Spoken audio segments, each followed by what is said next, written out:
Click করার জন্য আপনাদেরকে জানাই অসংখ্য ধন্যবাদ। আপনারা দেখছেন আপনাদের প্রিয় ইউটিউব চ্যানেল এমপ্লয়ার সাপোর্টার। এখানে আপনারা প্রত্যেকদিন সরকারি কর্মচারীদের ডিএ, বেতন বৃদ্ধি যোজনা, প্রকল্প, ছুটি, সরকারি নোটিফিকেশান, চাকরি, সমস্ত সরকারি আপডেট প্রত্যেক দিনের জন্য পাবেন। তাই অবশ্যই চ্যানেলের সাথে থাকুন, চ্যানেলটিকে সাবস্ক্রাইব করে পাশে থাকা বেল আইকনটিতে প্রেস করে রাখতে ভুলবেন না। New rules for West Bengal teacher, DA বাড়িয়ে স্কুল শিক্ষক শিক্ষিকাদের ঘুম কেড়ে নিল কিন্তু রাজ্য, জারি নতুন নির্দেশিকা। ডিএ বৃদ্ধি করে স্কুল শিক্ষাকর্মীদের ঘুম কেড়ে নিল রাজ্য সরকার, জারি নতুন নির্দেশিকা। ডিএ দিয়ে কি বৃদ্ধি করেছে বা কি নিয়ম দিয়েছে চলুন দেখে নেওয়া যাক। রাজ্য সরকারি কর্মচারীদের হিসাবে রাজ্যে স্কুল শিক্ষক এবং শিক্ষিকাদের কিন্তু দীর্ঘদিন ধরে কিন্তু ডিএ নিয়ে নানান দাবি রয়েছে।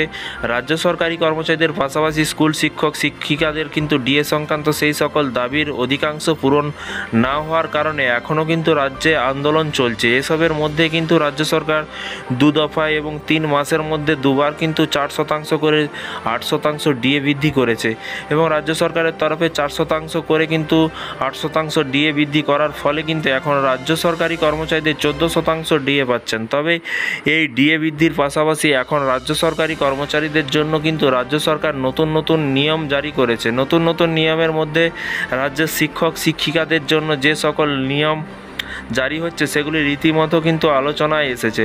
এরই পাশাপাশি বলা হয়েছে রাজ্যের তীব্র গরম এবং ভোটের কারণে এপ্রিল মাসে 22 তারিখ থেকে কিন্তু জুন মাসের 9 তারিখ পর্যন্ত পড়ুয়াদের জন্য স্কুল বন্ধ ছিল। এমন পরিস্থিতিতে বর্তমানে সিলেবাস কীভাবে শেষ হবে তা নিয়ে কিন্তু নানান প্রশ্ন উঠেছে। এই পরিপ্রেক্ষিতে যাতে পড়ুয়াদের কোনো রকম সমস্যা না হয় তার জন্য কিন্তু রাজ্য শিক্ষা দপ্তরের তরফ থেকে কড়া পদক্ষেপ নেওয়া শুরু হয়েছে।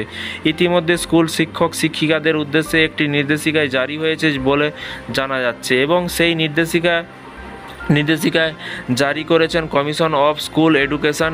এর পাশাপাশি অনেক ক্ষেত্রেই কিন্তু দেখা যায় স্কুলের শিক্ষক শিক্ষিকাদের নানান অফিসিয়াল কাজকর্মের পাশাপাশি অন্যান্য বিভিন্ন ধরনের কাজের জন্য এতটাও ব্যস্ত হয়ে পড়েন যে তাদের পক্ষে ক্লাস নেওয়া সম্ভব হয় না। কিন্তু এবার এই ধরনের কাজ স্কুল চলাকালীন করা যাবে না, অর্থাৎ যতই কাজ থাকুক না কেন স্কুলের ক্লাস বন্ধ করা যাবে না বলে কিন্তু জানানো হয়েছে। একান্তই যদি সম্ভব না হয় সেক্ষেত্রে যদি শিক্ষক শিক্ষিকাদের ক্লাস অফ রাখতে হয় তাহলে স্কুলের প্রধান শিক্ষক এবং পরিচালক সমিতি থেকে কিন্তু অনুমতি নিতে হবে মেটাতে এবং মোটের উপর রাজ্য সরকারি শিক্ষা দপ্তর এখন কোনোভাবে কিন্তু ক্লাস চলাকালীন অন্য কোনো কাজে শিক্ষক শিক্ষিকাদের সায় দিতে চাইছে না এবং এখানেই কিন্তু শেষ নয়। এর পাশাপাশি স্কুল চলাকালীন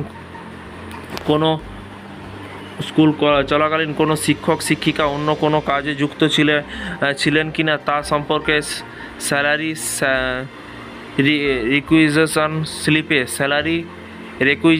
স্লিপের সঙ্গে কিন্তু জানাতে হবে এবং রাজ্য শিক্ষা দপ্তরে এমন নির্দেশিকায় যদি আগ্রহ করা হয় তাহলে অগ্রাহ্য করা হয় তাহলে কিন্তু ওই শিক্ষক শিক্ষিকার বিরুদ্ধে কিন্তু বিভাগীয় তদন্ত করা হবে এবং জিজ্ঞাসাবাদ করা হবে বলেও কিন্তু জানা যাচ্ছে। তো ফ্রেন্ডস, বিষয়টি বুঝতে পারছেন। এই ছিল আজকে একটি ছোট্ট আপডেট। এই ধরনের প্রতিদিন সরকারি কর্মচারীদের আপডেট পেতে, ডিএ, বেতন বৃদ্ধি যোজনা, প্রকল্প সমস্ত আপডেট পেতে চ্যানেলটিকে ফলো করবেন। Thank you.